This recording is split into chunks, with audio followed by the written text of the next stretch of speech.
Johnson. Kim, do you want to start us off, and then we'll open up to other questions? So was this first year that it's not an emerging sport, right? Still is technically an emerging sport. Yeah, we're on the verge of kind of breaking out of that emerging status. What is the difference in when you have that status? The difference, NCAA ends up taking over the sport. Right now it's ran by USA Triathlon.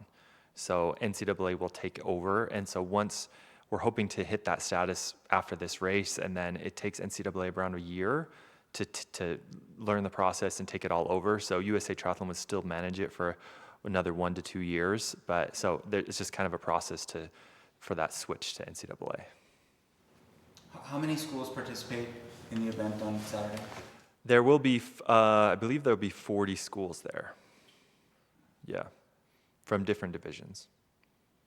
How do you use the experience of last year, if you do at all, and take that into this kind of repeat opportunity? Yeah. I think, every year is just building on each other. I think every year we're a better team. I think the biggest difference is we're learning how to, handle pressure of being defending champions, and that's a different kind of pressure than we've dealt with before.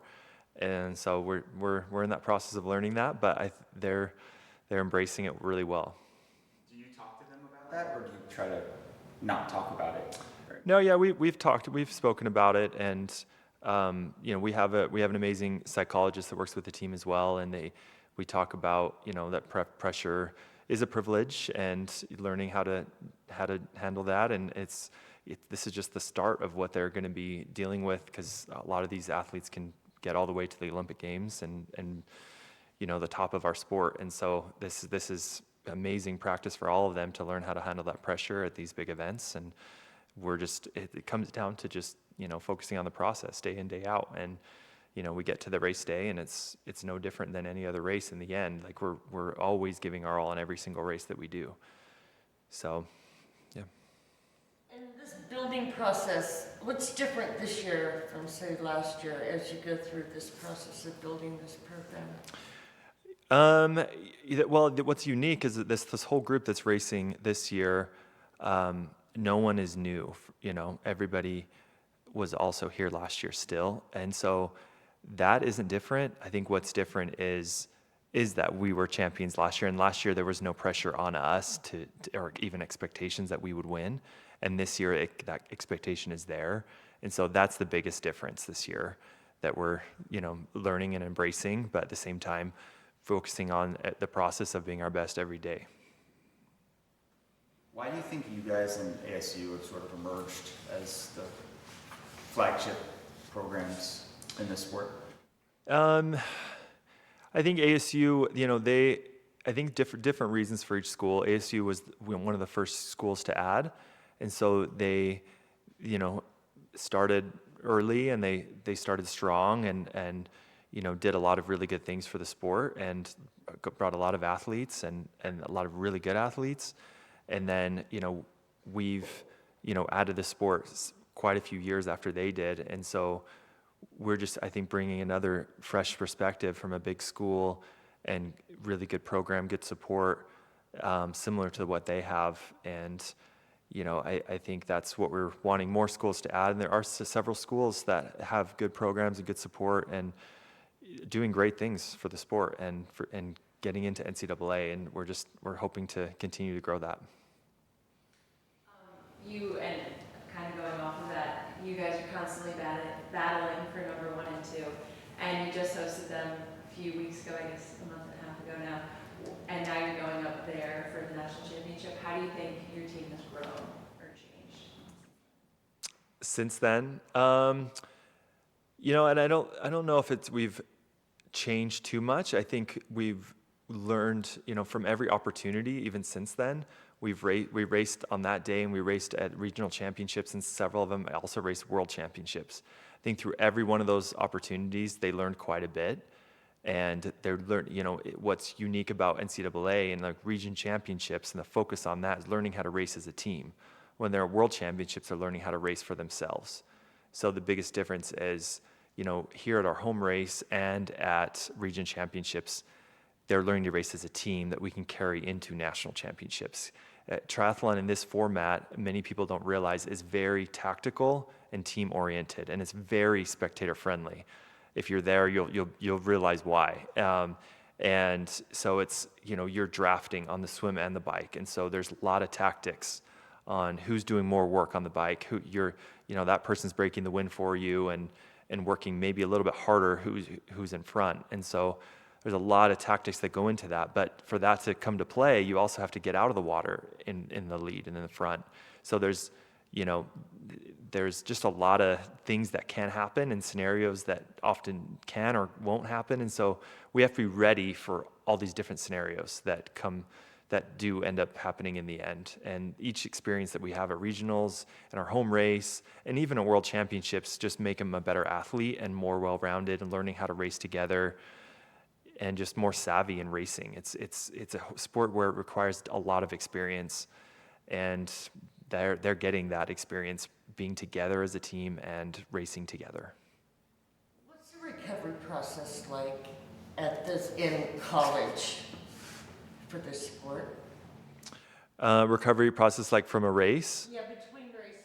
Yeah, from a race, yes.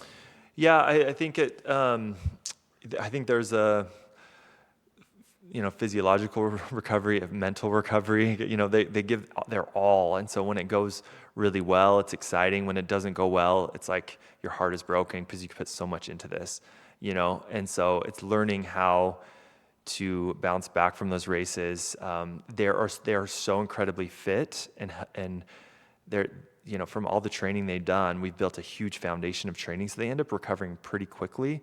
What I think is more wearing is the mental fatigue from it and the travel that ends up being, especially those that traveled all the way to Australia for world championships. So, that does end up taking a toll. So we have to learn how to manage that, and we monitor all, their recovery, their sleep. And we make sure we understand where they're at and talk to them frequently to make sure we're on the right track with that recovery process. And it can be a little bit different for all of them. Everything's very individual, so we try to touch base with them frequently to make sure they're getting what they need to recover and be ready for more training and the next race. Is it different in the college world as opposed to, world champions and that kind of thing? Or is the process the same as far as recovery? Are you racing more often because of college is essentially what I'm asking, and is there more put into recovery because of that? Not necessarily. I think the college races end up being a little closer to us, a little less travel. It's not international travel, so that ends up making it a little bit easier. The race that some of them did, if they're 20 or above age, they did race an Olympic distance, which is double our distance. So that recovery does take a little bit longer for sure, plus the international travel. So, we've been working hard to manage that in the last few weeks and make sure they stay healthy, and it's a lot to manage that, but it's well worth it going into our national championship. Who on your team participated in the World Championship? We had Molly, we had Ruth, we had Mia, and Ella. Yeah, sorry. Those four. So we had Ella and Molly do the U23, and then we had Ruth and Mia do the junior race, which was the 16 to 19-year-olds. And so they'll graduate out of that junior category and go to the U23 distance, which is U23 means like the top professionals in the world that are under 23 years old. So. And did they all go down there? Did they all go down there together? They did. I mean, 2 went one day, 2 went the next day on this, I believe, the same flight. So, yes, but arrived similar timing. Yeah. What are your hopes and expectations for Saturday for your team? The hopes and expectations are that they show up, with excitement, good energy, and to give their absolute best. If we do that, I think the outcome will take care of itself. I do believe we are capable of winning again. But, when it comes down to it, we have to have our heads on straight and go into the race, feeling confident and ready. And that's what we'll do these next few days and making sure that happens. With the getting the back-to-back national championship. What would that mean for this program and for you? Oh, it would mean a lot. Yeah. I think regardless, I am super focused on, the process. And so I I tend not to like overthink the outcome until after it happens, just because we're focused on the details of swim, bike, run, and the next step. We're focused on what we can do today to be better tomorrow, and so on. And so that's my bigger focus right now. But yeah, I mean, we're in the end, that's always the goal is to win, and we'll do everything possible to make that happen.